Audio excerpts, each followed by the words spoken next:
Hello and welcome to this video series on Bible contradictions. I'm LJ and I'm going to be looking at and answering some of the apparent Bible contradictions that are used to attack the Word of God. I first want to point out that most Bible contradictions are easily answered and in fact only arise when a verse or verses are taken out of context or they are misunderstood. And when we understand them or we put them back into the context that they originally came from, these contradictions simply disappear. Now, some are a little harder to understand and explain than others, and that's what we're going to do in this series. I believe the Bible to be the inerrant Word of God, and therefore it is free of contradictions.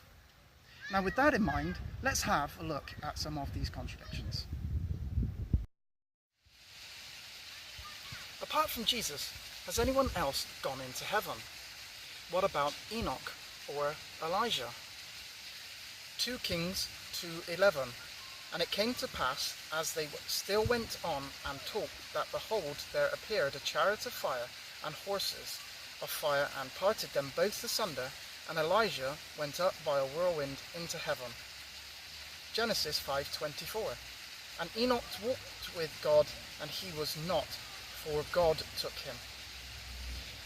So clearly we have Bible verses telling us that other people have gone into heaven. But what about John 3:13? And no man hath ascended up to heaven, but he that came down from heaven, even the Son of Man, which is in heaven.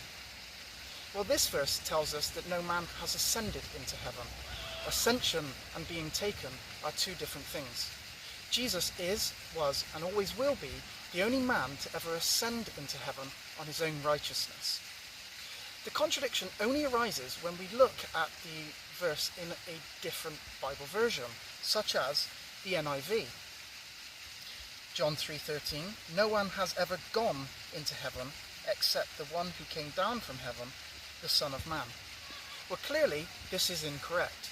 There are other people that have been taken into heaven, but it is the wording, the ascension of Jesus Christ, that is important here. There is no contradiction when we look at the correct Bible interpretation of these verses.